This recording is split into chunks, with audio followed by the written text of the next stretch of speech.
Welcome to the Love Story with Lisa channel. Today, we're bringing you a brand new story. I have always been clear about gratitude and grudges. I like the food you make, so I favor you.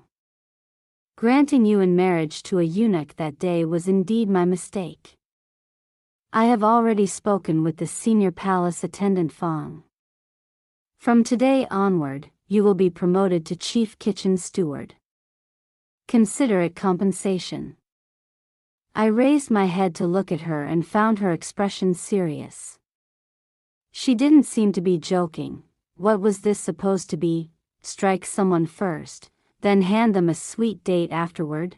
Still, I hesitated and said carefully, but the steward's room already has 4 chief kitchen stewards. What of it? She replied lightly. Just dismiss one. That Yao woman has mediocre talent and was never fit for the position anyway. From now on, you'll replace her. Replace Madame Yao? I never expected she would do such a thing.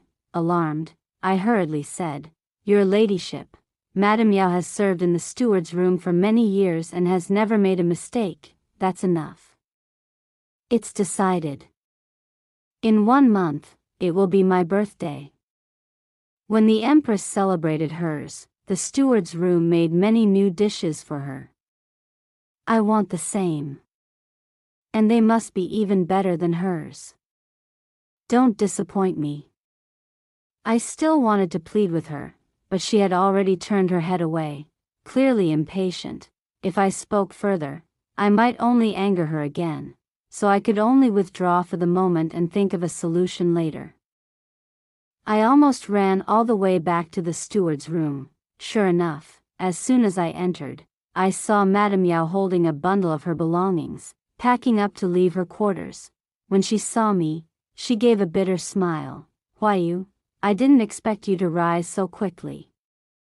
And I certainly didn't expect that the first thing you do after your promotion would be to kick me out. It's not like that, madam. I rushed forward and grabbed her hands, speaking sincerely. I swear to heaven, I never once thought of taking your position. Today the noble consort gave the order. I had no idea beforehand. You were the only person who treated me kindly after I entered the palace. How could I possibly harm you? Madam. Please believe me. I will definitely find a way to bring you back. Afraid she wouldn't believe me, I even ran into my room, gathered all my savings, and stuffed them into her arms. Madame Yao fell silent for a long moment before finally sighing, Actually, I know this isn't your fault. She held my hand and spoke softly. The noble consort's moods are unpredictable. She humiliates you 1 moment and promotes you the next. Who knows what she's planning? You must be careful. I understand, madam. I will definitely bring you back. There's no need to rush, she said with a faint smile. I was planning to rest for a while anyway. I might even try to enter the inner palace. I knew she said that only to reassure me. Holding her hand, I felt as if a gentle spring breeze had passed through my heart. After all, when I had first entered the steward's room, perhaps in the beginning she had only helped me because of that pouch of silver, but as time passed, she forgot all about the silver. She treated me wholeheartedly, caring for me as if I were her own younger sister. She taught me many things, and she also gave me something even more precious, warmth and affection. It was something I had never experienced in the 16 years before that. To me, she was both teacher and family, and yet this time, she had been harmed because of me. My heart slowly sank. I still had not climbed high enough, not nearly high enough. I was still at the mercy of others, still unable to protect the people I cared about. I had to climb higher. Higher still, and one day there would come a time when no one could arrange my fate for me again. Because it was the noble consort's birthday, the steward's room had racked their brains endlessly. The dishes had to be elegant, elaborate, yet also avoid offending the Empress. After countless discussions, we finally settled on a method that struck the right balance. We were busy for an entire month. Time flowed like water, and at last the day of the noble consort's birthday arrived. For several days and nights, the steward's room worked without rest to prepare the banquet dishes. When the banquet finally began, everyone was tense and alert, afraid that after all the busyness someone might still make a mistake. I personally prepared a sweet dessert that would bloom when hot water was poured over it as my congratulatory gift. And I carried it to the banquet myself, but when I reached the entrance, I immediately sensed that something was wrong. A birthday banquet should have been filled with music, dancing, and laughter, yet at that moment, the hall was so silent that one could hear a pin drop. The servants all lowered their heads, trembling. The guests seated at the banquet wore cold, tense expressions. It was obvious that something major had happened. Holding the tray, I stood there, uncertain whether to advance or retreat. The palace guards at the door did not stop me or say a word. Left with no choice, I could only brace myself and walk inside. The moment I stepped through the door, I unexpectedly saw a familiar face. He was seated among the guests, a white silk band covering his eyes. His face was as refined as jade, his bearing extraordinary. At his feet lay the corpse of a palace maid, yet he seemed unaware of it, turning toward Emperor Li Sun with a faint smile. While I was in Yangzhou, I did indeed do a few foolish things, he said calmly. But as for the rumors your Majesty speaks of, I truly have never heard them. I had no idea what had happened. I simply stood there, stunned, my mind blank. Why was he here? On the main seat, Emperor Li Sun let out a cold laugh. His gaze shifted to me. What are you standing there for? Why haven't you presented it yet? I snapped back to my senses, suppressing the shock in my heart, and hurried forward to place the dessert in front of the noble consort. Then I picked up the teapot beside it and poured hot water over the dish. The thin sugar shell immediately melted away, revealing the peony flour hidden inside. I should have offered birthday blessings, but if I spoke, Adrian would recognize my voice. After hesitating for a moment, I decided it was better to remain silent. Besides, the entire banquet felt like a scene of death. Everyone sat in silence like cicadas in winter. Even if I said nothing, others would only think I was frightened and would not think much of it. Having made up my mind not to speak, I lowered my head and turned to leave. But Emperor Li Sun suddenly stopped me. Wait. Don't you see that the heir's wine cup is empty? Why haven't you poured wine for him? The palace maid who had been pouring wine for Adrian had already been killed, and I had walked right into the situation at the worst possible moment. But an imperial command could not be disobeyed. With no other choice, I walked toward Adrian, feeling as though my legs were weighed down with lead. Every step was unbearably heavy, ever since entering the palace. I had long severed all worldly desires, determined to spend the rest of my life and die within these walls. I had never imagined that I would see Adrian again, yet today he had suddenly appeared without warning, throwing my composure into chaos. Countless eyes fell upon me. All I could do was quietly kneel beside him, pick up the wine flask, fill his cup, and present it to him. Heir, please. Time seemed to freeze in that moment. Adrian's hand holding the wine cup suddenly stiffened. A look of astonishment crossed his face. Had he recognized me? What would he think? The woman who had deceived him for one night and vanished without a trace had now suddenly appeared in the imperial palace, pouring wine for him. Would he think I was a spy placed by Emperor Li Sun to approach him, merely to gather intelligence? No, my thoughts were in complete chaos. I lowered my eyes, not daring to look at him again. Very quickly, he accepted the wine cup and calmly said his thanks to Emperor Li Sun. It seemed as though the moment of surprise earlier had been nothing more than an illusion. Leaning back in his seat, Emperor Li Sun smiled falsely. "My dear minister," he said, "tell me, those rumors about the princess of the former dynasty, are they true or false?" Adrian Shen smiled. "This humble servant does not know. I only know that under the rule of the Li dynasty, the realm now enjoys peace and prosperity, and the people submit willingly. Even if there truly were a princess of the former dynasty, she would not be able to stir up any waves." "The people submit willingly?" Emperor Li Sun sneered. "I see some people whose hearts are far more sinister, people who intend to collude with rebels and seize the throne. Your Majesty's wisdom and martial prowess rival the three sovereigns themselves," Adrian Shen replied smoothly. "If anyone truly dared to act recklessly, there would only be one path awaiting them: death." His words were perfectly measured, leaving Emperor Li Sun no opening to find fault. After a moment, Emperor Li Sun let out a soft laugh. "You'd better truly think that way." The atmosphere in the hall remained tense. Seeing the tension ease slightly, the noble consort hurried to act coquettishly toward Emperor Li Sun.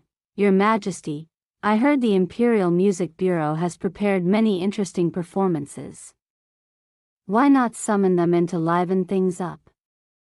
Emperor Li Sun's expression remained displeased as he glanced at Adrian Shen, but in the end, he waved his hand. "Summon them." The noble consort seemed as though she had been granted a pardon. She quickly signaled to the attending eunuchs. Before long, the corpse at Adrian Shen's feet was dragged away, and a group of dancers entered one after another. The other officials seized the opportunity to offer birthday congratulations to the noble consort, their laughter trembling slightly. Seeing the hall grow lively again, I quietly shifted my feet, intending to slip out during the chaos. But suddenly, Adrian Shen grabbed my wrist. He stood facing me, his expression calm, though his fingers were secretly clenched. "May I ask where the changing room is, miss?" My heart nearly leapt out of my chest, yet I did not dare let anyone notice. I forced myself to remain composed and answered in an even tone. "The changing room is just outside the hall. Once the heir steps outside, you will." But before I could finish speaking, he tightened his grip on me and said slowly, "Please trouble yourself to lead the way. As you can see, I am blind." At that moment, Emperor Li Sun glanced in our direction, afraid he might notice something unusual. I had no choice but to comply. I helped Adrian Shen to his feet. "Please be careful, heir." "Thank you." He rose with my support. As he stepped forward, he staggered slightly and accidentally knocked over the wine cup on the table, but several months ago, he had already been able to walk normally. If he was acting like this today, it must be for Emperor Li Sun to see. Supporting Adrian Shen, I led him out of the hall, my palms slick with nervous sweat the entire way. Along the road, he did not say a single word.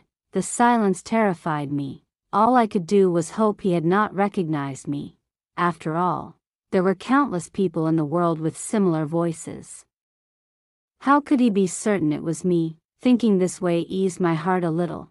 When we reached the changing room, I intended to release him so he could go in alone. But instead, he grabbed my hand and pulled me into the room. "Heir." I let out a soft cry. Adrian Shen's cold hand covered my mouth.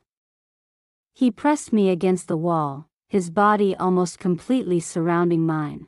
"Forgive my rudeness," he said quietly. "But your voice sounds exactly like an old acquaintance of mine.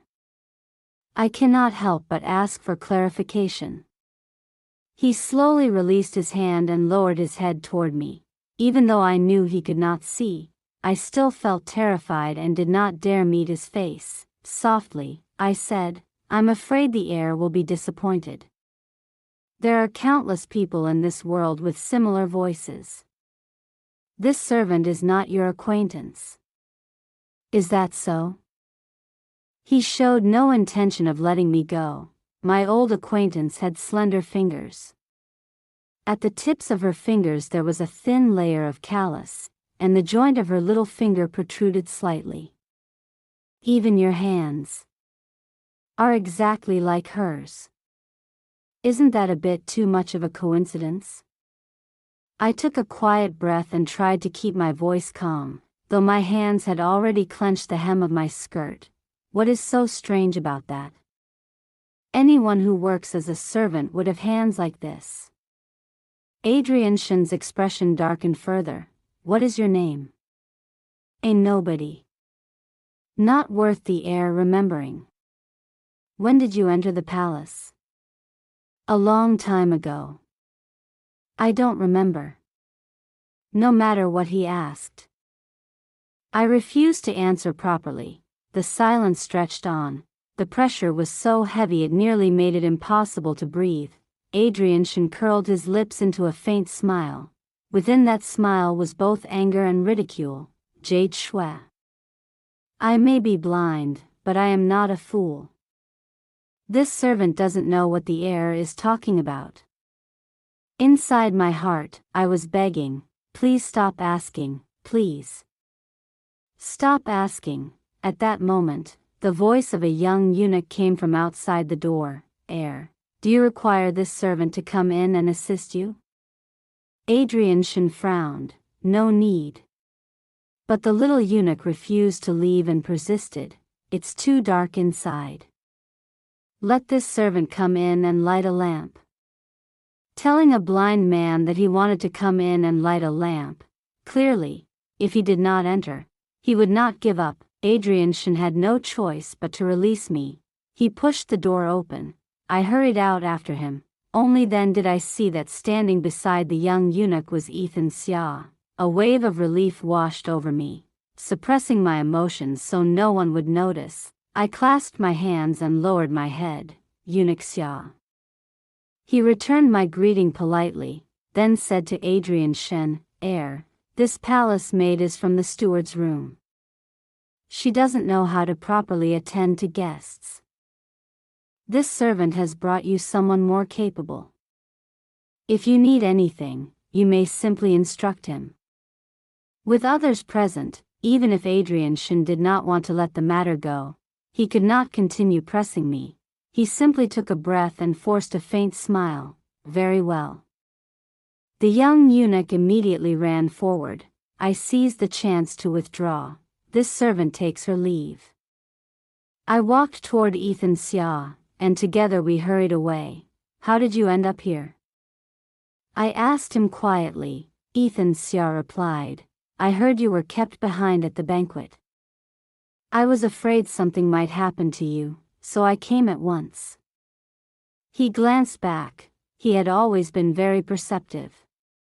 Even though it had only been a brief moment. He had already noticed the strange tension between Adrian Shen and me. After hesitating for a long time, he finally couldn't help asking, "Why you? Did you and the heir know each other before?" I was startled by his sharpness, but I calmly shook my head. "I'm just a minor palace maid. How could I possibly know someone like him?" "That's for the best," he said, looking at me. "Right now, the Prince of Nanyang's residence is in a dangerous position. It could be destroyed overnight. If you're connected to them, you might be dragged down with them." "Why?" I had sensed Emperor Li Sun's hostility toward Adrian Shen, but I didn't know the reason. Seeing that no one else was around, Ethan Xia lowered his voice. "Have you heard the rumors about the princess of the previous dynasty?" I nodded. Last month, during a small gathering in the steward's room, a eunuch had told the story. It was said that 17 years ago, when the previous dynasty collapsed, 3,000 people in the palace were slaughtered. Only one consort, who came from the Moon tribe, used the tribe's secret technique to fake her death and escape. Afterward, she wandered to Yangzhou, and there she gave birth to a little princess. However, I had always thought it was nothing more than a rumor. But just now, at the banquet, I had heard Emperor Li Sun mention it. Could it be that Adrian Shen was somehow connected to that princess of the former dynasty? Ethan Xia said. A few years ago, rumors about the princess of the former dynasty suddenly began spreading among the common people. Some sorcerers even traveled everywhere proclaiming that the Ziwei star had shifted southward, a sign that the ruler of the realm would soon change. His Majesty was furious. Because of that, hundreds of people were executed. In recent years, many powerful families have become increasingly disrespectful toward His Majesty. Among them is the Prince of Nanyang. He has repeatedly used his age as an excuse to ignore imperial commands. His Majesty has long been dissatisfied with him. Last year, the heir of Nanyang suddenly made a trip to Yangzhou. His Majesty immediately suspected that they were searching for that princess, intending to restore the former dynasty. Ethan Xia's words struck my heart like the steady beating of a drum.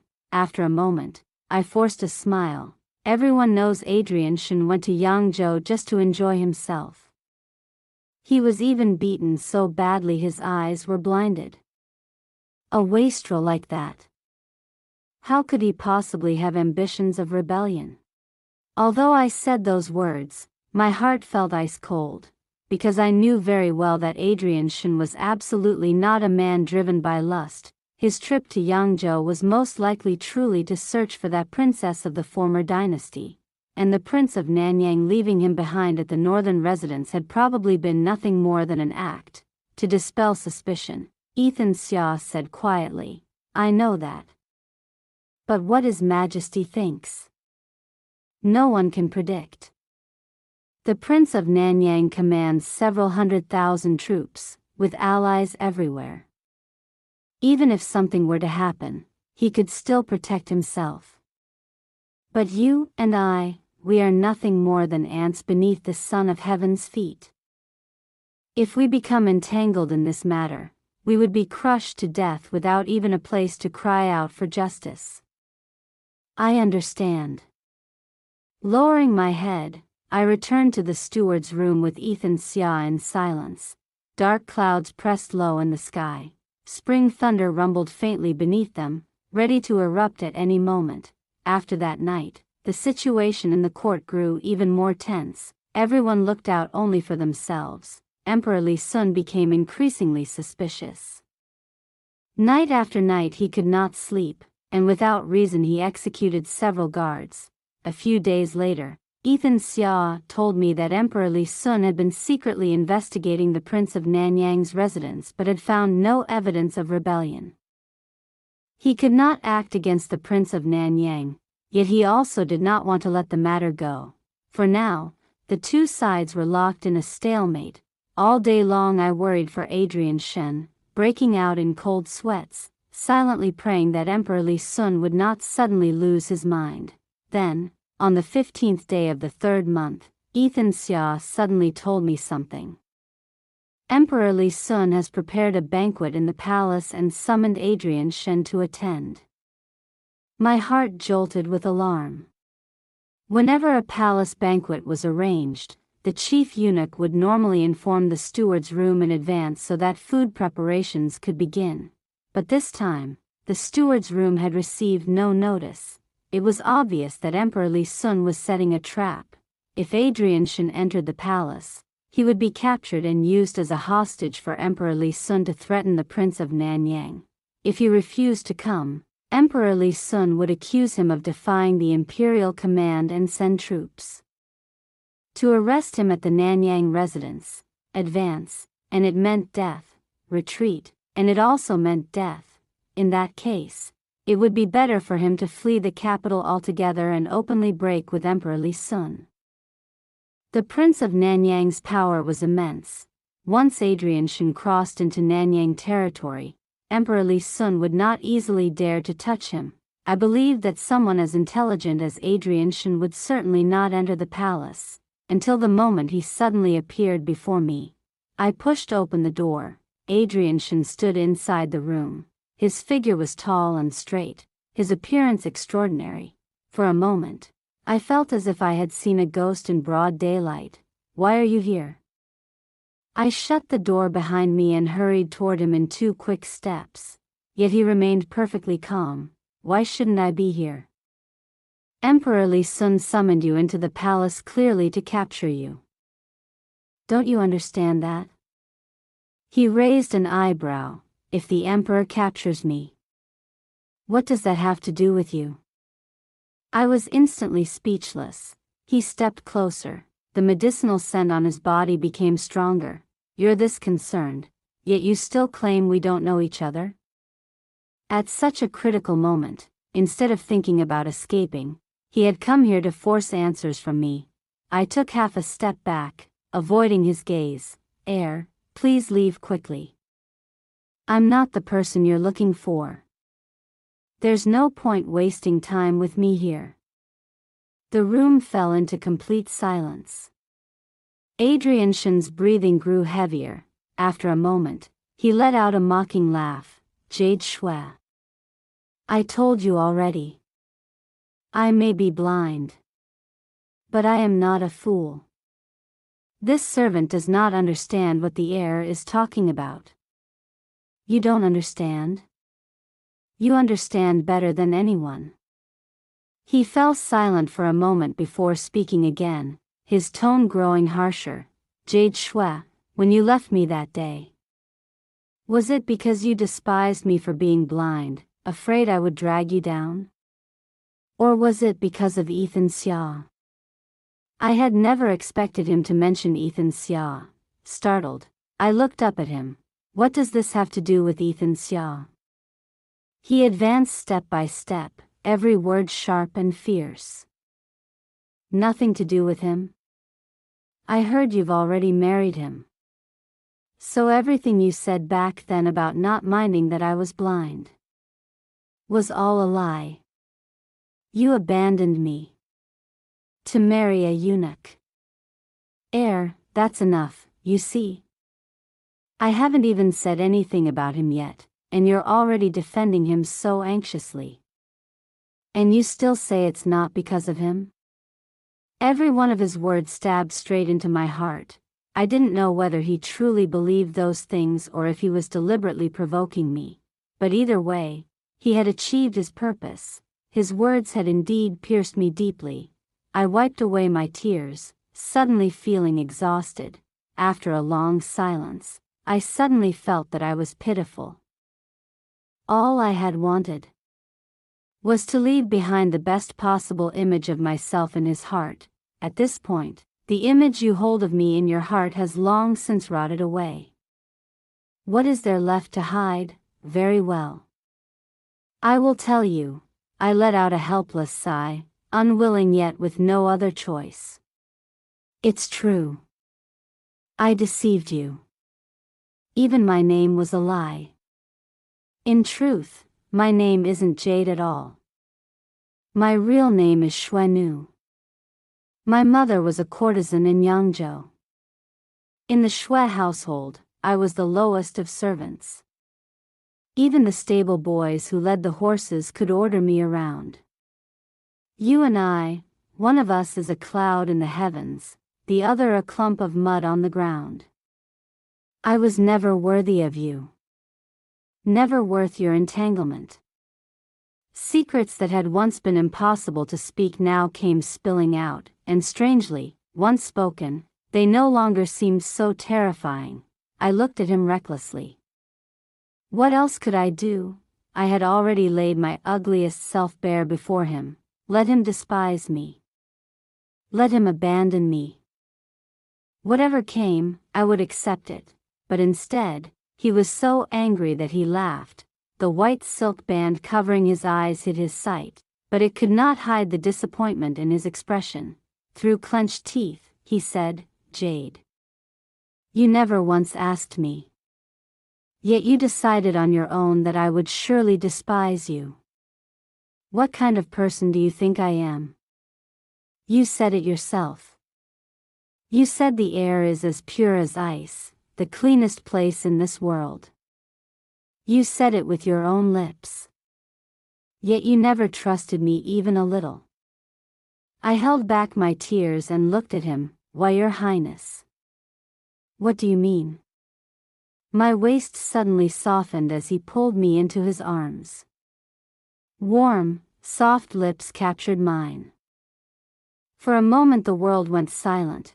After a long while, he lifted my face, his voice solemn, each word deliberate. Tonight, I risked everything to enter the palace.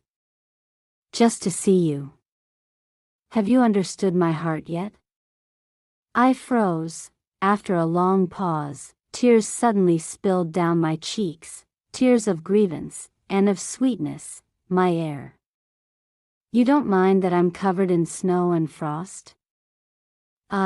I threw myself into his arms, pressing against the chest I had longed for countless times before. Outside the window, the wind surged and the clouds churned. The moon had been swallowed by dark clouds, leaving only a dim, wavering light. I cried for a while before waking from the dreamlike haze. Then I punched him lightly and scolded him. You shouldn't have come. The palace is under the strictest guard. How did you even get in? Adrianchen pursed his lips, yet his tone was full of confidence. Don't worry. If I manage to get in, I can certainly get out. Since he said it like that, he must already have been completely certain of his plan. I looked up at him. In the candlelight, the white silk band across his eyes seemed even more glaring. I couldn't help but sigh. Those refined, noble eyes of his, one glance from them could stir anyone's heart. But now, perhaps they would never return to what they once were. I raised my hand and gently touched his eyes, my heart aching. Didn't you go to Yangzhou to find the princess of the former dynasty? How did your eyes end up like this? He spoke casually. A moment of carelessness. Someone ambushed me. What? Feeling sorry for me?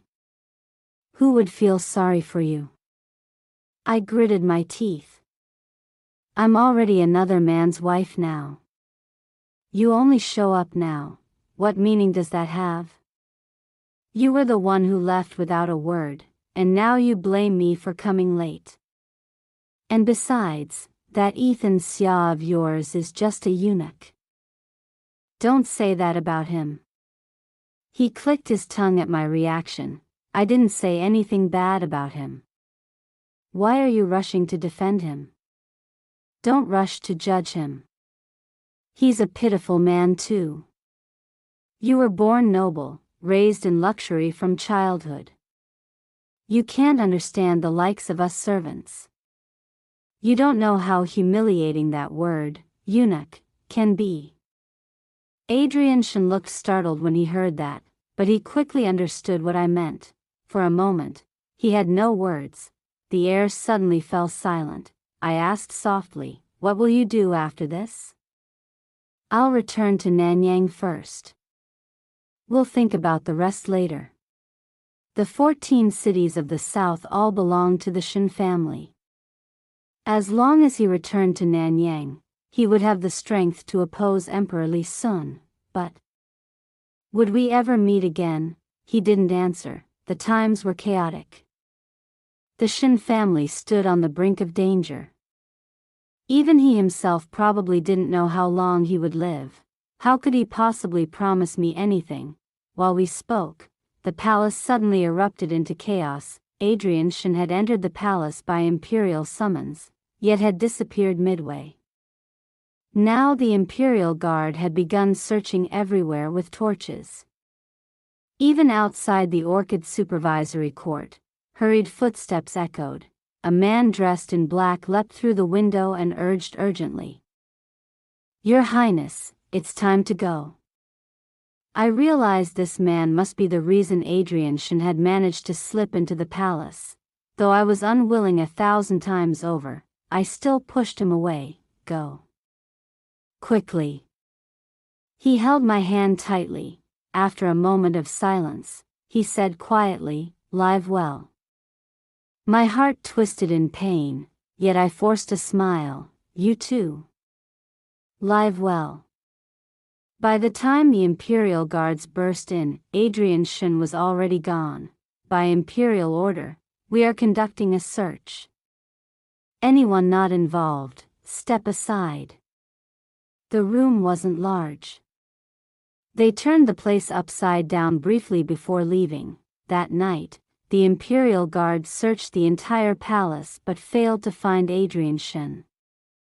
Not only him, by the time anyone realized it, even the people of the Nanyang Prince's residence had already fled the capital. The heart I had been holding in my throat finally eased. I thought that whether I would ever see Adrian Shen again no longer mattered. I only hoped he would live. As long as he lived. That would be enough. But I didn't know that a slow-burning fire had already begun to spread toward me. When the Imperial Guard presented my magnolia jade hairpin before Emperor Li Sun, accusing me with it as evidence, my entire mind went blank. I had no idea that the hairpin had originally been bestowed upon Adrian Shen by the Emperor 2 years earlier. That year, he had just left the palace when he happened to rescue me by chance. Seeing my hair disheveled and my appearance miserable, he had taken pity on me. So he removed the magnolia hairpin from his own head, and gently placed it in my hair. So it turned out that, even back then, the seed of today's disaster had already been planted. I knelt on the ground and refused to admit that the hairpin was mine. I insisted that I had only picked it up. This servant did not know it belonged to Adrian Shen. They brought Madame Ya to question her. She had raised me with her own hands. Surely she would know whether such a thing had ever happened. I looked toward her, but she refused to look back at me. After a moment of silence, she said coldly, "This servant once heard Jade say that the hairpin was a token of love between her and her lover." As for who that lover was, this servant did not inquire further. Madame Yao, I could hardly believe it. The one person I had trusted the most. The one person who had once given me warmth. Now she was fabricating lies to push me straight toward death. It felt as though the sky had collapsed. Had it truly collapsed? If not, then why was there water everywhere? Slowly, I realized. It was raining. The ground was covered with water. When Ethan Xia heard that something had happened to me, he rushed over immediately. His long blue robe was soaked through by the rain, but he paid it no mind. His face was pale. He had always been calm and composed in every situation before, but now he had completely lost his composure. Even his steps were unsteady. He glanced toward the chief eunuch Gao. The old eunuch secretly shook his head at him. In that instant, Ethan Xia's heart seemed to plunge into an abyss. A moment later, he trembled. And suddenly slapped me across the face. "You wretched woman." The blow knocked me straight to the ground. Stars burst before my eyes. My face burned and throbbed with numb pain. Fresh blood mixed with the rainwater as it streamed down. Ethan Xia dropped to his knees like a frightened dog and crawled before Emperor Li Sun, his eyes red as he pleaded, "Your Majesty, this servant knows nothing. Although this wretched woman has married this servant, she has never truly followed me. Whoever she had an illicit affair with, this servant truly had no knowledge of it."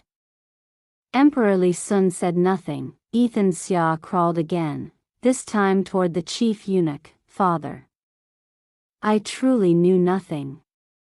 The chief eunuch kicked him aside and signaled with his eyes, "Look at the state you're in.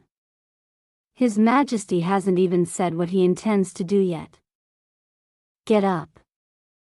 Understanding at once, Ethan Xia hurriedly thanked him and rose.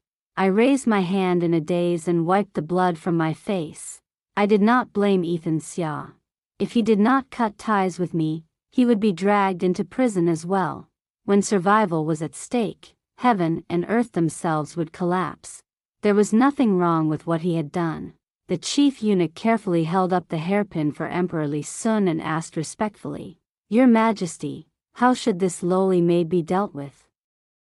Emperor Li Sun stared at me for a long time, turning the hairpin slowly between his fingers. His voice was calm, yet laced with madness. "No wonder that day I noticed he treated you differently. So this is the relationship between you. Lock her up. I will bestow a marriage upon them." He wanted to bestow a marriage between me and Adrian Shen, but though he called it a marriage decree, in truth it was merely bait, an attempt to lure Adrian Shen back to the capital so he could be killed. Emperor Li Sun did not know how Adrian Shen truly felt about me, but with such an opportunity before him, he had to try. If Adrian Shen returned, that would be perfect. If he did not return, then he would kill me, so that Adrian Shen would loathe me forever. I was thrown into the palace prison, bound and left in a dark corner where sunlight never reached. Above my head it felt as though a blade hung suspended, ready to fall at any moment. Everyone who had once been close to me had betrayed me and turned away. The only person willing to plead for me was Lillian Xue.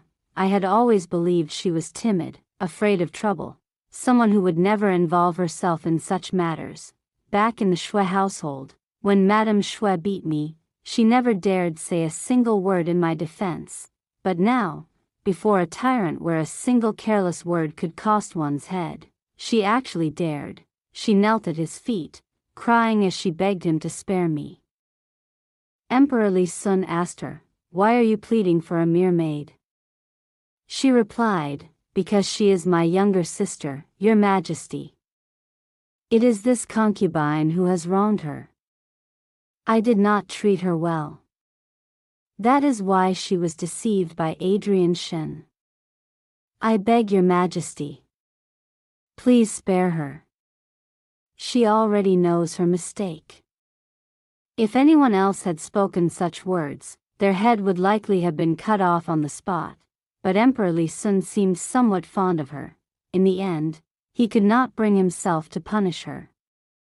Instead, he ordered someone to escort her back to Qixia Palace and place her under house arrest. "Lillian, you should worry about yourself first," I sighed softly. That night, Madame Yao brought me a meal. Her eyes were slightly red, yet her voice was cold. "Jade, don't blame me for being heartless. Why did you steal the thing that meant everything to me? In this life, I have never hoped for much. My only support was my position in the imperial kitchen.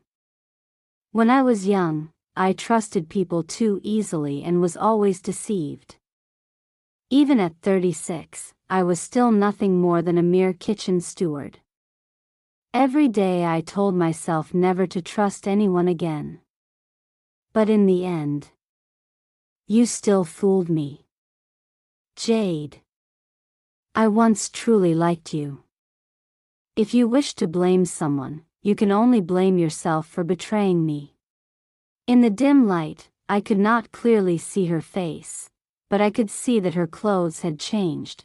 She had probably already regained her position as chief kitchen steward Yao. She was utterly convinced that I had deceived her. No matter how I explained, she would never believe me. So instead, I merely laughed softly and said, "Congratulations." She froze, her hands clenched tightly, yet she said nothing before turning and leaving. I shifted my body and crawled toward the bowl of food on the ground. Piece by piece, I finished it. Perhaps this time there truly was no way to survive, but before that moment came, I did not want to die. If I could live one more moment, then I would seize that moment. On the second day of my imprisonment, they told me that Emperor Li Sun had already issued a decree throughout the empire, bestowing a marriage between me and Adrian Shen. Now they were only waiting for Adrian Shen to take the bait. I let out a faint sigh, knowing that death was drawing near. I closed my eyes and looked back upon my life. All I could feel was unwillingness. Why? I had fought with everything I had to climb upward, yet in the end I still could not escape my fate. There was a noise at the door. The eunuch guarding the prison opened it and said in surprise, "Senior Eunuch Xia? What brings you here?" Ethan Xia replied coldly, "By His Majesty's verbal decree. I've come to ask a few questions." Since it was the will of Emperor Li Sun, the guard dared not question further and quickly opened the door to let him in. I raised my head. Ethan Xia stood before me. His face was gaunt and pale. In just a few short days, he had grown so much thinner. He must be furious with me. The guard stepped aside respectfully with his hands clasped. Ethan Xia suddenly pointed at me. "She's hiding something under her skirt." "What?" The guard looked confused and bent down to check. But Ethan Xia swiftly pulled a black stone from his sleeve and smashed it against the back of the guard's neck. The guard had no time to react before his body went limp and collapsed. I stared at Ethan Xia in shock. He offered no explanation. Instead, he quickly drew a knife and cut the ropes binding my body. As he stripped the guard's clothes off, he said hurriedly, "Put these on." My shock deepened. He wanted to help me escape. Had he gone mad? I grabbed his arm. "What are you doing? Do you want to die? There are guards everywhere in the palace. How could we possibly escape?" "Ethan Xia, are you trying to die with me?" But he simply stuffed the clothes into my hands. His gaze firm. "I will get you out." "How?" He paused for a moment before speaking calmly. "Do you know? This imperial city was supervised by my grandfather during its construction. I never knew before. But beneath the prison courtyard, there is actually a tunnel leading outside. Every quarter hour, a patrol of guards passed by." Ethan Xia calculated the timing carefully. As soon as the patrol moved past, he pulled me along and slipped out. The entrance to the tunnel was hidden beneath a loose brick in another room. Ethan Xia dragged me forward, running the entire way. When we finally reached the exit, thick grass surrounded us. We were already outside the palace walls. Ethan Xia stopped. His entire body was drenched in sweat. The sweat on his forehead ran into his eyes, leaving them red and stinging. He said hoarsely, "Jade. Once you get out, leave the city as fast as you can. Run south. Once you cross into Nanyang territory, you'll be on the Shen family's land." I grabbed his hand. "Aren't you coming with me?" He shook his head. "There's still something I have to do. After I finish it, I'll come find you." He sounded utterly resolute, but an inexplicable unease rose in my chest. "If you go back, will you really be able to get out again?" He pressed his lips together and gave a faint smile. "Did you forget? This imperial city was built under my grandfather's supervision." Perhaps it was because everything had happened too quickly for me to think clearly, or perhaps his eyes simply made it too easy to trust him, once again. I believed him. "All right. I'll wait for you outside the city." I pushed aside the tall grass and crawled out. After I left, Ethan Xia did not flee. He returned to the prison courtyard and deliberately delayed the discovery of my escape. It was half an hour later before Emperor Li Sun realized I was gone. The emperor flew into a furious rage and ordered the city gates sealed. But by then, I had already escaped far from the capital, when Li Sun failed to capture me. He turned his fury upon Ethan Xia. He mocked him coldly. "You're a eunuch. And yet you've fallen in love? How ridiculous. You risked your life to save her, thinking she would remember you? Most likely she's in Adrian Shen's arms right now, laughing at what a fool you are. Ethan Xia's body no longer had a single uninjured spot, yet when he spoke, he was smiling. I don't care. If she is safe and happy, then that is my blessing. That very night, Ethan Xia angered Emperor Li Sun and was sentenced to the punishment of being turned into a human pig, sealed inside a wine jar, until the moment he died. He never showed a trace of regret. He had been a noble and upright man. Even as he was tortured to death, he remained pure. When I heard the news of his death, I stood there in stunned silence for a long time. He had said he would come find me. So it had all been a lie. Why had I believed him? I collapsed to the ground. Sharp stones pierced through my palms. Yet I felt no pain. I could only breathe out, not in, as though a giant hand had clamped around my throat. I could not even cry. After a long time, I slowly stood up, wiping away my tears. I turned toward the imperial city and bowed 3 times. Then I turned and ran south without looking back. In my heart, I swore. One day, when I return to this imperial city, I will make Emperor Li Sun wish for death and never receive it. I fled for many days. Along the road I survived on tree roots and bark, barely keeping myself alive. There were refugees everywhere.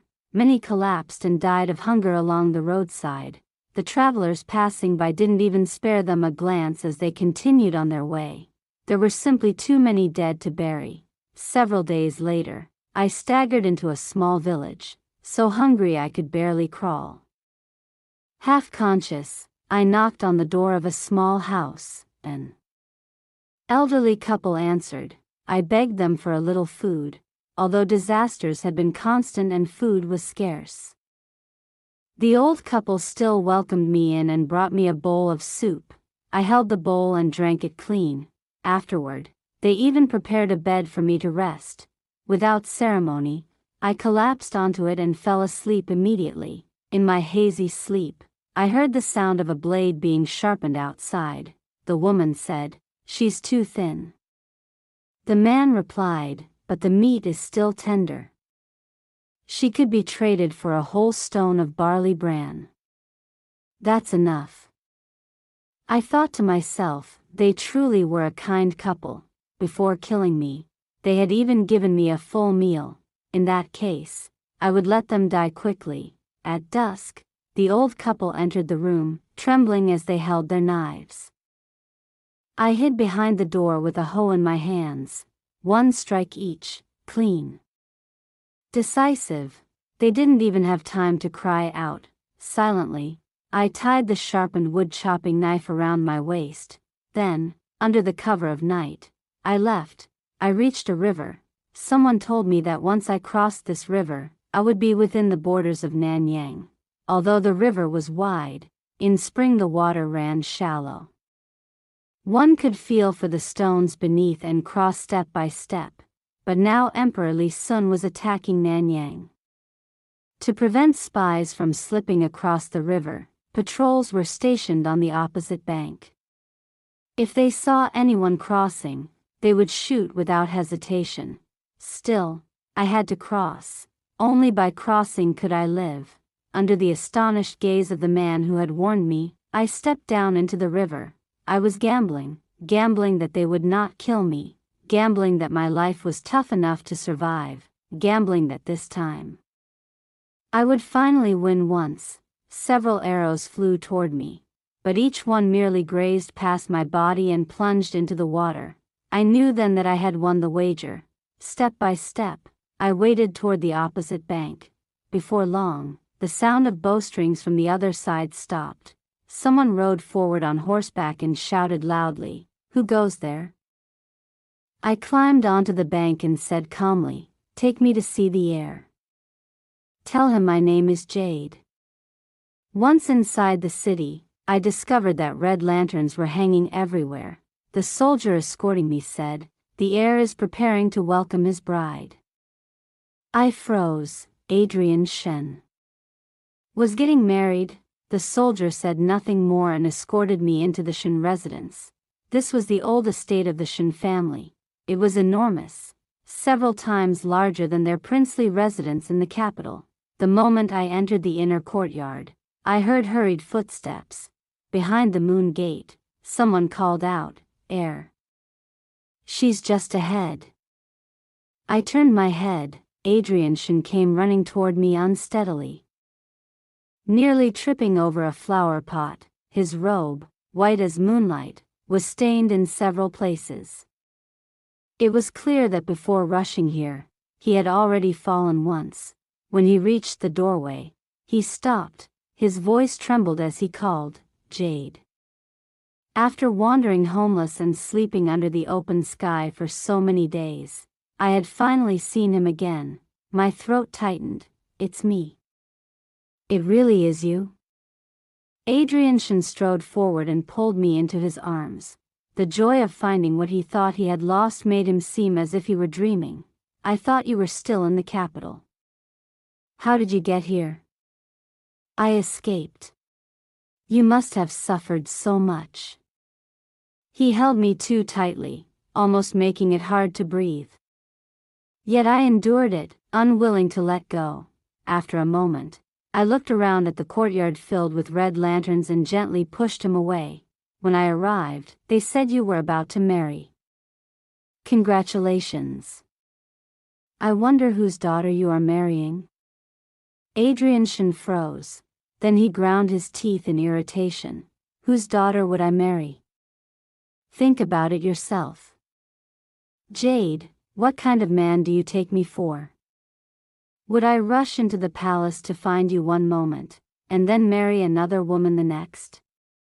Only then did I realize. It seemed Emperor Li Sun had concealed the news of my escape. He had tricked Adrian Shen into preparing to enter the palace to welcome his bride.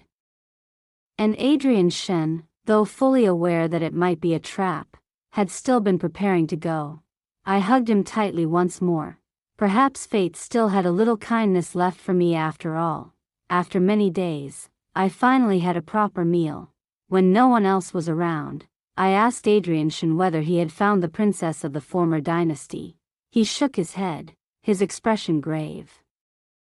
"My father investigated for a long time before uncovering a small clue. They said the Moon Clan consort who escaped the palace was living in the eastern part of the city under the alias Morning Cloud. But no one knows the name of the young princess. Last year I went to Yangzhou secretly to search. I did find quite a few women named Morning Cloud. But either their ages didn't match, or their households had no daughter of 16 or 17. I'm afraid the information may not be reliable." I let out a quiet sigh. Emperor Li Sun was cruel and tyrannical. He had long since lost the hearts of the people, yet his power remained formidable. With the strength of the Shen family alone, it was still not enough to overthrow him. But if the Shen family could find the princess of the former dynasty, they could rally the common people, gather the remnants of the old court, and march north to overthrow him. As I thought about it, a sudden idea sprang into my mind.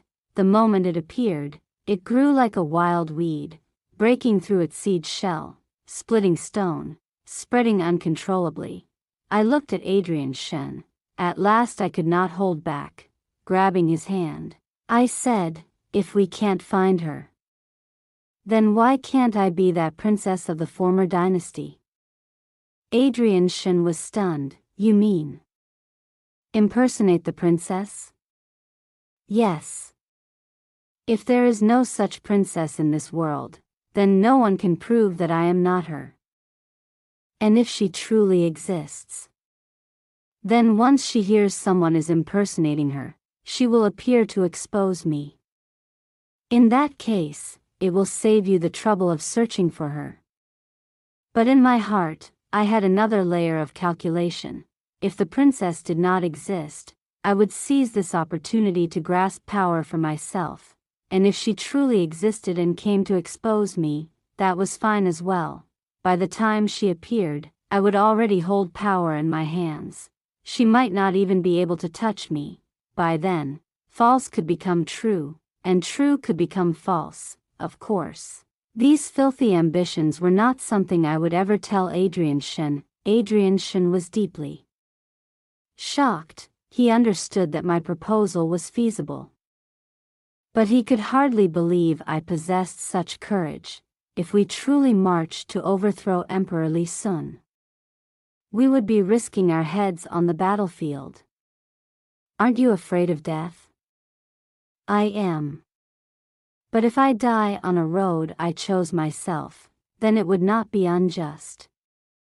I held Adrian Shen's hand and said softly, but if it can help you overcome your difficulties, then I won't be afraid anymore. Adrian Shen brought me to meet the Prince Shen of Nanyang.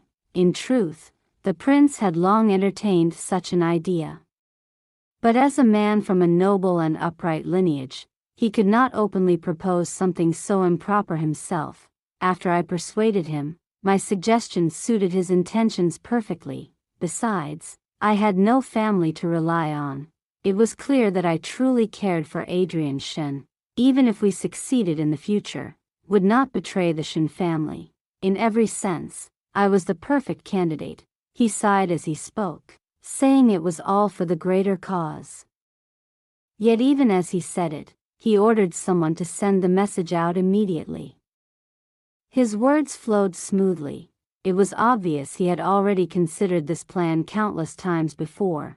Once the news spread, it was like a single stone thrown into a vast lake, stirring up 1,000 waves. Noble clans from all over began bringing their troops to join us. Within just 1 month, the numbers had surged to several 100,000. The great families of the realm valued reputation above all else.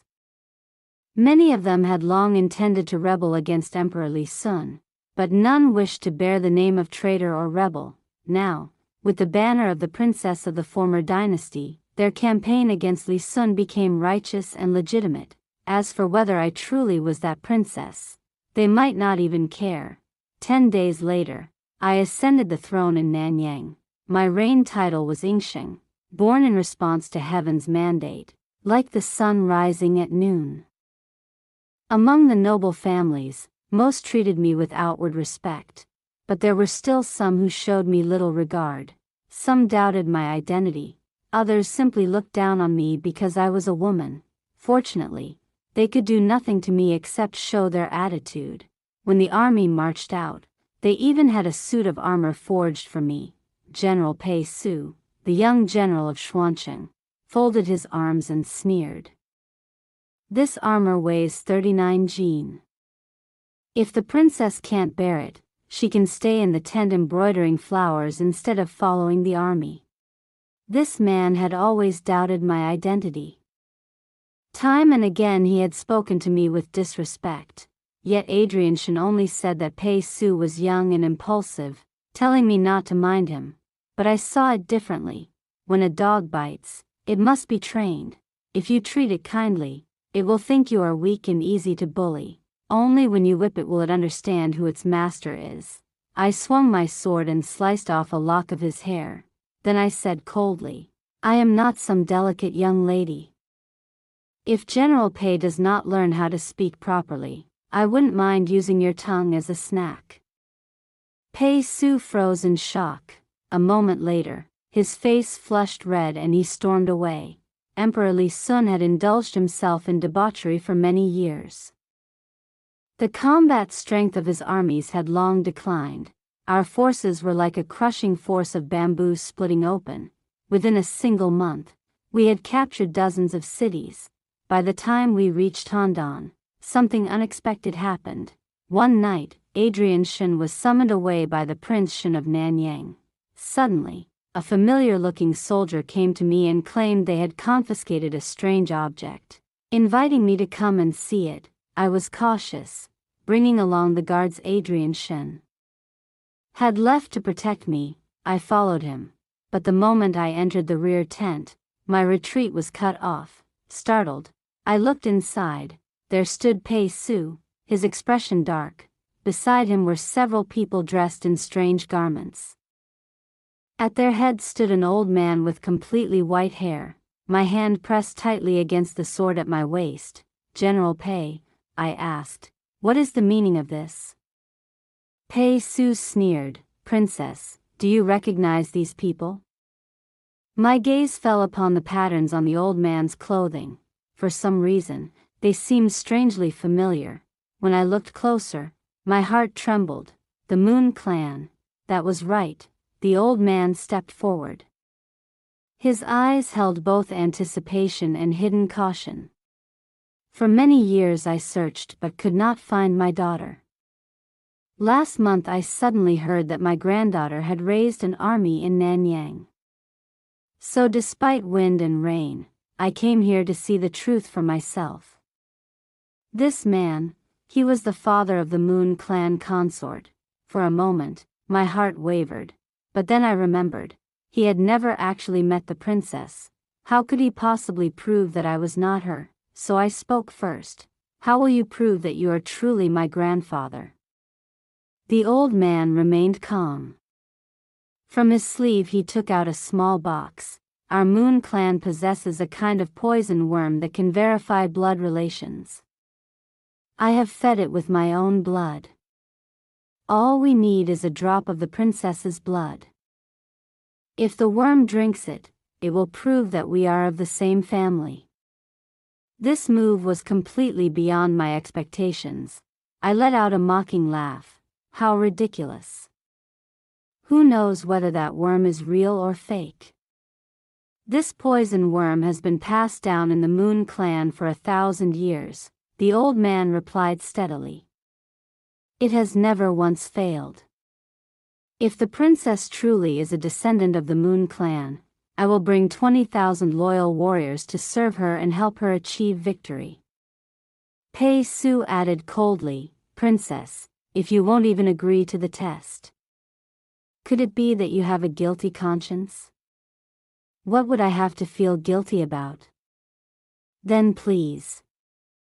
Pei Su picked up the wooden box and drew the dagger from his waist as he approached me. The old man stared at me intently. In fact, he seemed even more nervous than I was. I took the dagger from Pei Su's hand. In the next instant, I kicked him viciously between the legs. As he cried out in pain, I twisted behind him and pressed the dagger against his throat. The blade sank 3 inches deep, and blood began to flow. This was a move Adrian Shen had taught me, to seize the commander first. I had never expected to use it so soon. The soldiers in the tent immediately drew their swords. My guard stepped forward as well, blocking those who tried to rush in. Pei Su shouted in shock, "What are you doing?"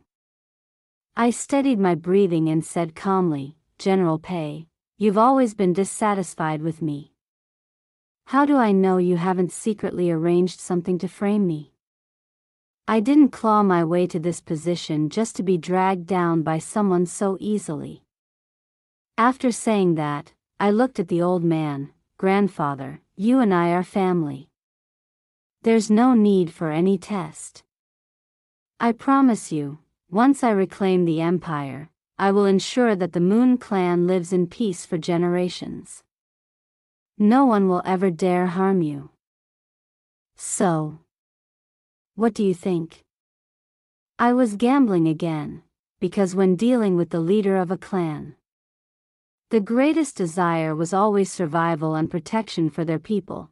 Compared to a granddaughter whose existence might not even be certain, the Yu clan was far more important. I was also buying time. It would not be long before Adrian Shen discovered I had disappeared. When he found his way here, Pei Su would no longer dare act recklessly. The old man said nothing. I looked at him, only to see panic spread across his face. His gaze slowly settled on my wrist. There was a small wound there, scratched open earlier when I grabbed Pei Su. Tiny red worms had crawled out from somewhere unknown and were now clinging to the wound. Greedily sucking my blood, poison worms, I stared at the little creatures in shock. before I could even react, the old man burst into tears. Heaven has eyes. Heaven truly has eyes. He staggered toward me and grabbed my arm. Granddaughter. Where is your mother? Where is your mother? My mother died long ago. I released Pei Su, staring in astonishment at the poison worms on my wrist. My thoughts tangled like a knotted skein of thread. Was this old man truly my family? Was my mother actually that Moon Clan consort? I carefully searched my memories. It was true that my father had brought my mother back from Yangzhou. But she died after giving birth to me. I had no impression of her at all. The only thing I remembered was her name, Mu Yu, Mu Yu. My heart trembled. Adrian Shen once told me that when the Moon Clan consort hid in Yangzhou, she used the name Morning Cloud, Mu Yu. I feared there truly was a connection between the two names. Perhaps someone had deliberately blurred the truth to prevent my mother from being found. As for the reason behind it, there was no way to know now.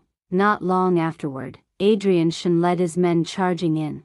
With a single kick, he sent a soldier of the Pei household flying aside. Sword raised, he stood there. Though his eyes were blind, his hearing was extraordinarily sharp. His movements were almost no different from those of a sighted man. Quietly, I pressed down the sword in his hand. It's all right now. Adrian Shen had never expected that I was actually a princess of the former dynasty. But before Li Sun seized the throne, my father had already served him as a strategist. Then why had he saved my mother in the end? Adrian Shen fell silent for a long time, unable to give an answer. I thought about it for a long time as well, yet no answer came. My father was already dead. The reason he saved my mother would forever remain unknown. That night, I ordered Pei Su to receive 30 lashes from the army whip as a warning. He accepted the punishment without complaint. Back in my tent, I tossed and turned the entire night, unable to sleep. I had once hated everyone in the Shui household to the marrow of my bones. I had hated this cruel world just as deeply, but now that I knew my origins, that hatred suddenly seemed blurred and distant. Perhaps everything truly had its cause and effect. The suffering I endured in the past might simply have been the price paid in advance for what I possessed now. Blood ties were something mysterious. Before today, my grandfather had never met me. He knew nothing of my abilities or my character, yet simply because the blood of the Yu clan flowed in my veins, he trusted me without the slightest doubt, willing to shed blood for me, even to sacrifice his life. He placed 20,000 Yu warriors under my command. Now that I possessed the strength of the Yu clan, I could finally stand against the great aristocratic families as an equal. No longer would I have to fear being controlled by them. Several days later, I led my army northward. Our momentum was unstoppable.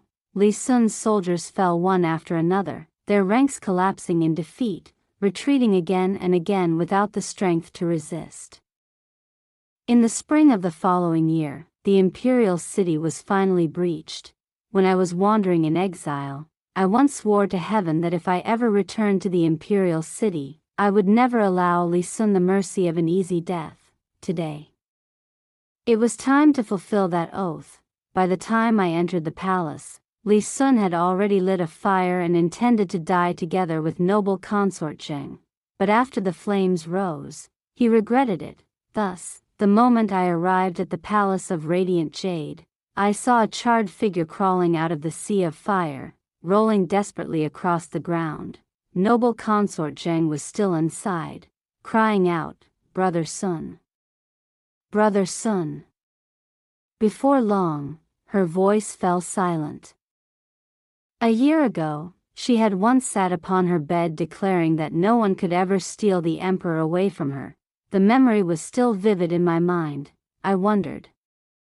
At this moment, when she saw Li Sun abandon her, What thoughts passed through her heart? I lowered my gaze to Li Sun. Several guards had already pinned him to the ground. Gone was the arrogance he once carried. Now he shrieked wildly, "Don't kill me! Don't kill me!" So he feared death too, yet had he ever felt the slightest mercy when he took the lives of others? I lifted my sword and raised Li Sun's chin with its tip. "Do you remember Ethan Xia?" His muddled mind searched through its foggy memories. At last, his eyes widened in recognition. Coldly, I said, "Turn him into a human pig. Throw him into a wine jar, no, throw him into a cesspit." Killing him would not be enough for revenge. I wanted him to descend to the Yellow Springs filthy and foul, to beg forgiveness from the servants he once despised. After the army entered the imperial city, all the palace servants who had failed to escape were gathered together to await judgment. Among the palace maids was one woman with disheveled hair, trembling in fear, not daring to raise her head, but I recognized her at once. Smiling faintly, I said, "Aunt, we meet again." Someone dragged her forward. She fell to her knees on the ground, begging repeatedly, "Don't kill me, Huayu. Don't kill me." "Very well." I took a bow from the guard beside me, set an arrow upon the string, and said, "Aunt, run forward.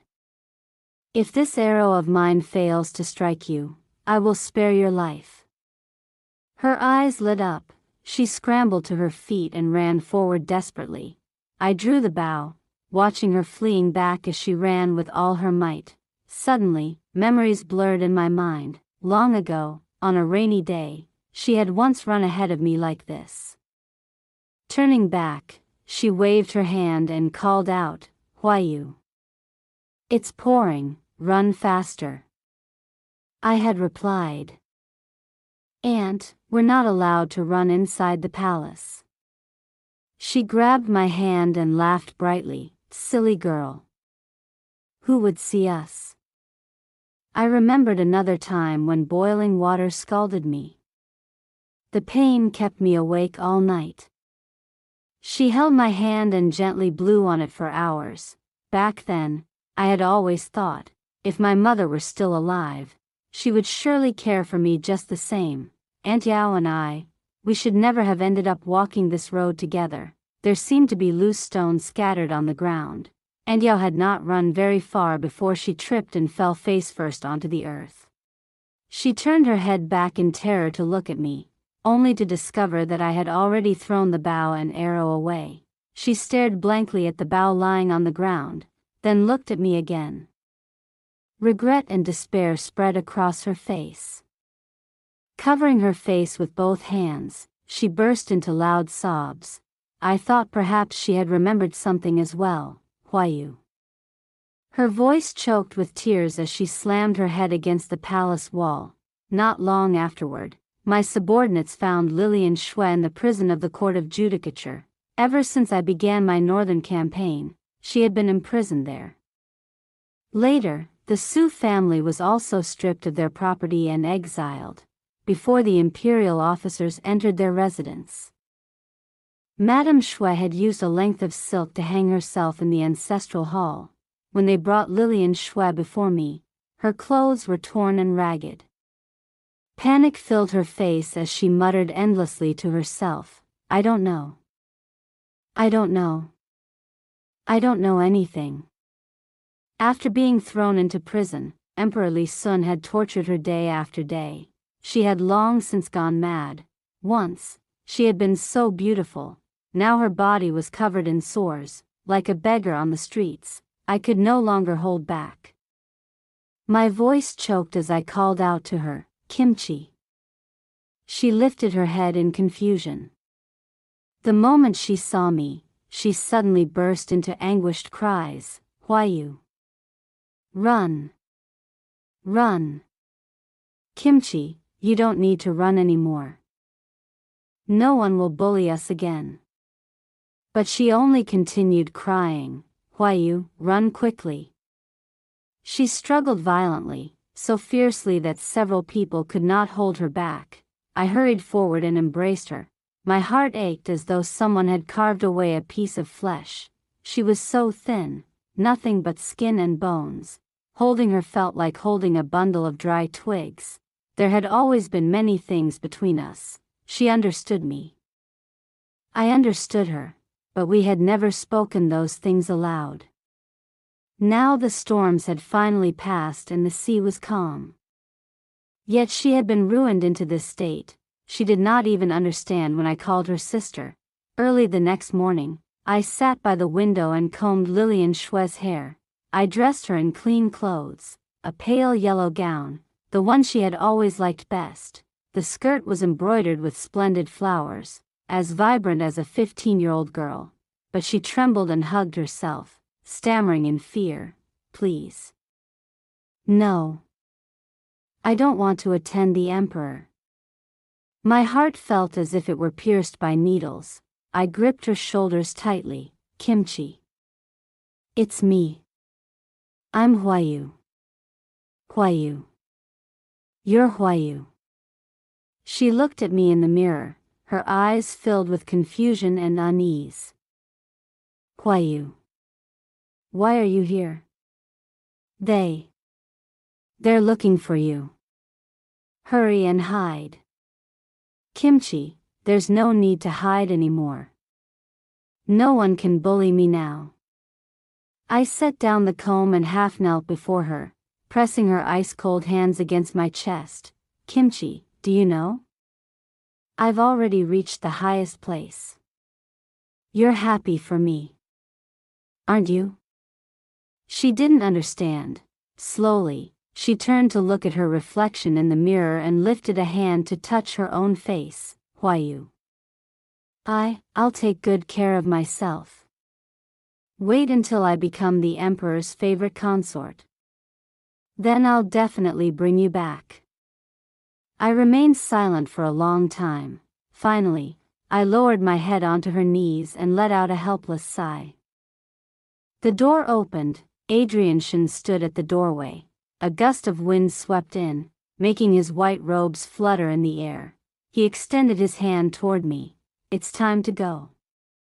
Today was my coronation. I walked toward Adrian Shen, took his hand, and together we headed toward the Hall of Golden Wan. When we passed through the Gate of Supreme Purity, he released my hand and bowed respectfully. "This humble subject can only escort your majesty this far." It was the first time he had addressed me as Your Majesty. I gazed at the long road stretching ahead of me. For the first time, I understood what it meant to stand at the highest place, where loneliness and cold were unavoidable. In the future, there would still be many roads before me, and all of them I would have to walk alone. I asked him, "Will you wait here for me?" He pursed his lips into a faint smile. "This subject will wait here forever, guarding the rear for Your Majesty." I believed in his sincerity, but I would never entrust my back to anyone. I turned and walked toward the Hall of Golden Wan. Step by step, I ascended the high platform for my coronation. When I looked at the golden dragon throne gleaming before me, my eyes could not help but grow moist. Countless times before, I had been like an ant beneath someone's foot, crushed and trampled. I had lifted my head toward the blue heavens, begging fate for a single path to survival. Now, after enduring countless hardships, I had finally reached the highest place I once dreamed of, this 9-tiered jade throne. It was built from the flesh and blood of countless people. Now that I sat upon this seat, I must change the face of the entire world. Outside the city, snow had already fallen on the mountains for several days. Feeling bored, Yu Ping carried a jug of wine down the mountain to visit some friends. 3 or 4 of them sat together at a table, eating roasted peanuts and drinking wine. They talked endlessly about everything under heaven, bragging loudly as though they could boast the entire state of Jizhou into existence. Only Yu Ping remained gloomy. A few days ago, he had received news that Minister Shui had passed away. He had served Minister Shui for more than 10 years. Their bond had been deep. A year earlier, he had resigned and returned to this great mountain because he needed to care for his elderly parents. Now his parents were gone, Minister Xue was gone as well. He felt a heavy sadness. His friends teased him. What's this? Thinking about getting married?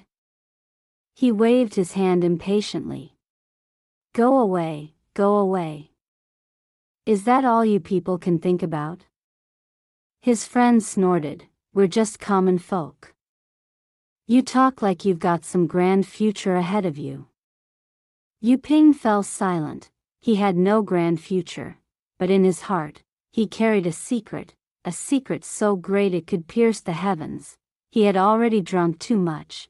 The secret he had kept hidden for 9 years was finally rising uncontrollably to the surface. The secret hung in his throat. He truly wanted to say it. The urge scratched unbearably at his chest. After a few cups of wine, he could no longer restrain himself. He decided that no matter what, he had to reveal this secret, at least to regain a bit of face in front of his friends. Do you know? The imperial relatives of the former dynasty were never completely wiped out. His friends burst into laughter. What nonsense are you talking about? Everyone knows that when His Majesty entered the palace, he slaughtered 3,000 people.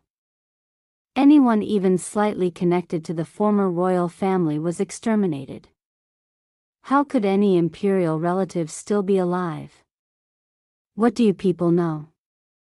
Although Yu Ping was drunk, he still knew he had to mix truth with lies. He could not betray Minister Xue. I have reliable information. When the palace was being massacred, there was a Moon Clan consort who was pregnant.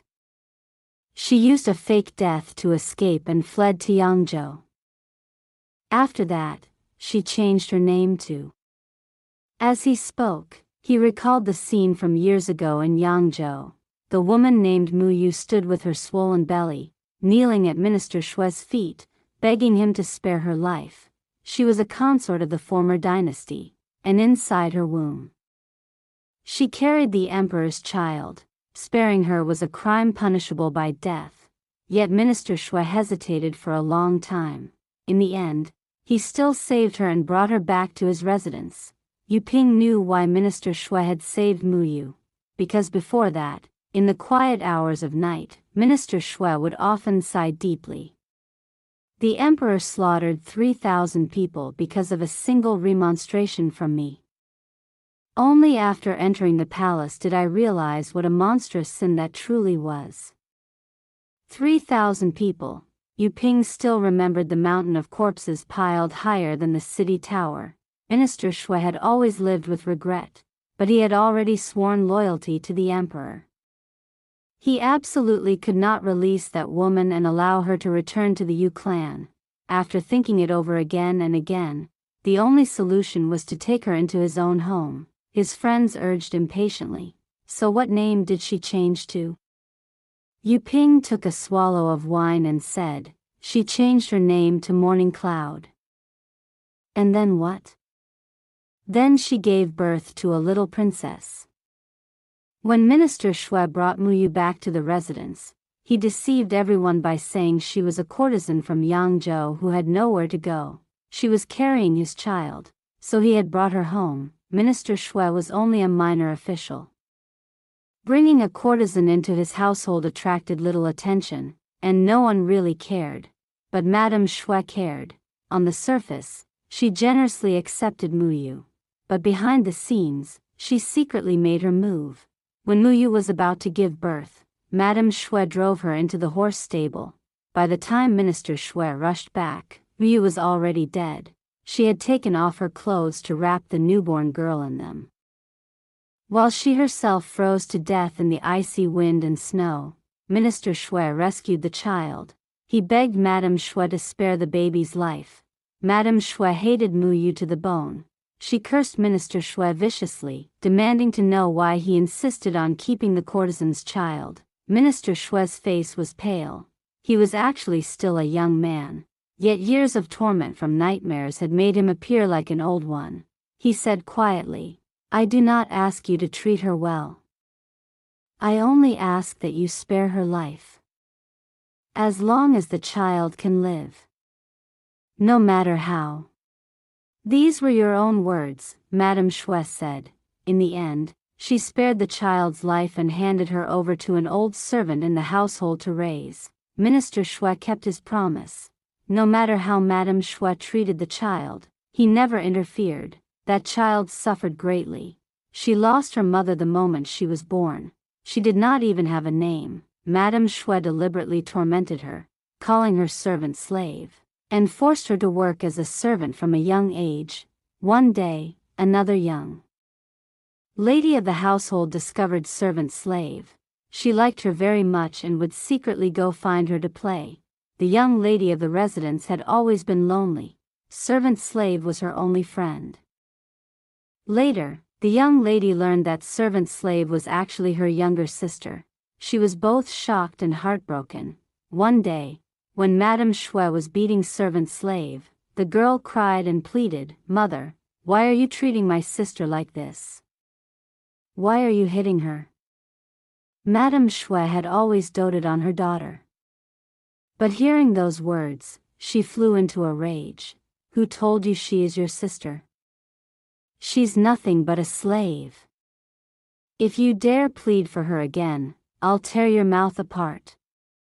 The young lady was so frightened that she hid in a corner and cried. After that, she no longer dared to speak up for servant slave. Yu Ping sighed painfully. Both children were so pitiful. Minister Xue was also heartbroken, but he had promised Madame Xue he would never interfere, so he could do nothing, until one year, when the Xue family invited a tutor to teach the young lady. Minister Xue could not bear it any longer. For the first time, he went to find that child. He pointed out a path for her. "If you do not wish to waste your entire life, then from today onward, you must study with Lilian. Whatever she learns, you will learn. You must not fall behind her even the slightest." Yu Ping himself was illiterate. He did not understand what good studying could do. Secretly, he thought that instead of saying such things, Minister Xue might as well have taken the girl out for a good meal. A year later, Yu Ping's parents fell gravely ill. He bade farewell to Minister Xue and returned to the mountains. He knew that Minister Xue had always lived in regret for those 3,000 deaths. Night after night he was haunted by nightmares. His spirit had grown weak and exhausted. Before leaving, Yu Ping did not forget to remind him to take his medicine on time. Minister Xue waved his hand casually. I know. Yet only a year later, Minister Xue was dead. People said that he had seemed perfectly fine, simply walking along. Until he suddenly walked straight into the water. Yu Ping sighed.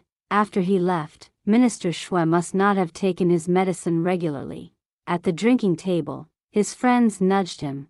Come on, hurry up. What was that little princess called? She didn't have a name. Night had fallen.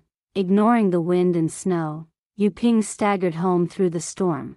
When he was only a mile away from his house, he collapsed headfirst into the snow. He did not know that his secret was already slowly spreading beyond the mountains, quietly rippling outward, until it began to shake an entire dynasty. The end.